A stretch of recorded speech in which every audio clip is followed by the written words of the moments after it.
Bonjour, aujourd'hui on se réveille au cœur du Marais Poitevin et ce matin on a récupéré notre première énigme pour savoir comment arriver jusqu'ici. Oh là là là là. Prenez un bon petit déjeuner car cette journée sera aussi sportive. Direction Niort, puis le Marais Poitevin. Mais par quel moyen? Les réponses dans ce tableau.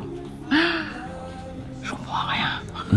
Et voilà la réponse à l'énigme, ce sont des vélos électriques. Du coup on va pouvoir découvrir la Venise verte en suivant la Sèvre niortaise sans se faire mal au mollet et pour ça on est bien content.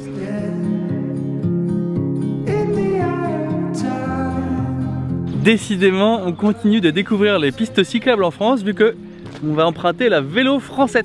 C'est un vrai plaisir de se balader au bord de l'eau, il fait un temps magnifique alors que il y a quelques jours en regardant la météo ils avaient annoncé grosse pluie. Comme quoi, on a bien fait de toucher du bois, de croiser tous nos doigts, ça a marché.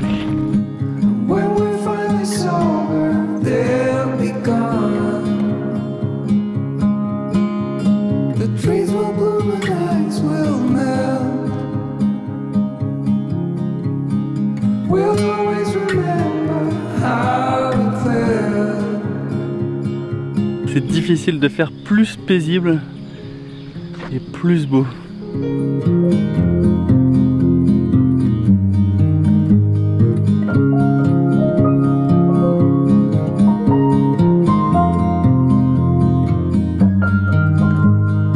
Ça y est, on est arrivé à notre destination du jour, Coulon, et apparemment notre activité de cet après-midi est en rapport avec la boisson.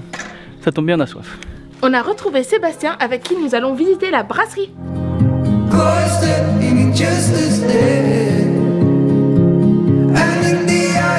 Après la visite, forcément. Après l'effort, le réconfort. On va goûter la bière et celle-là c'est la blanche. Elle est bonne. Bon, fais goûter. Tu vas bien aimer je pense. Elle est douce, elle est sucrée. On va aller visiter la maison du Marais Poitevin, mais pour y aller, pour avoir notre droit d'entrée, il faut qu'on compte le nombre de boulins. Donc les boulins en fait ce sont les trous de pigeonniers.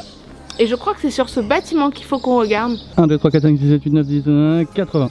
80 boulins. On va voir si on arrive à rentrer à la maison du Marais Poitevin avec cette réponse de 80 boulins. T'en as pas oublié un ou deux? Bah je peux recompter mais 80 c'est long à compter. Wow, en tout cas il y a bien des oiseaux dans ces trous. On a compté 2 fois et je pense qu'il y en a 80. Oui, c'est ça? Pile? 80, oui. Bravo. Yes.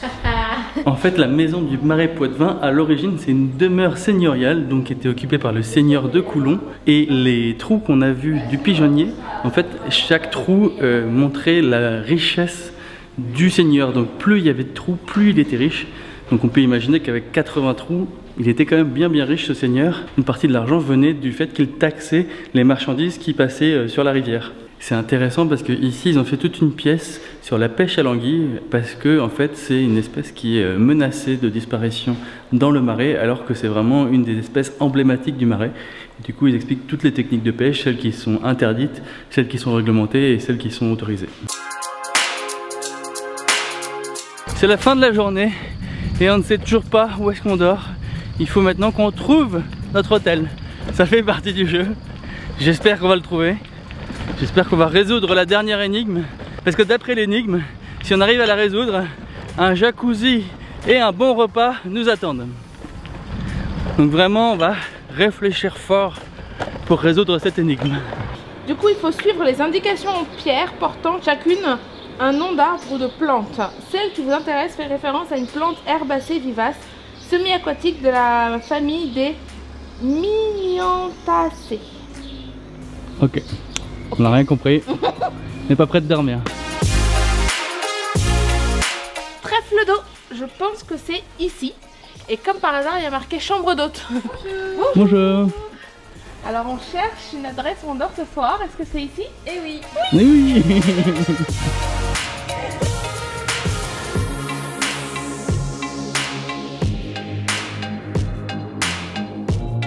Bon, vu qu'on a réussi notre énigme aujourd'hui, on mérite bien un petit jacuzzi et cerise sur le gâteau, on a des cerises. Avec le magnifique coucher du soleil. Voilà, on a énormément de chance. C'est bien là.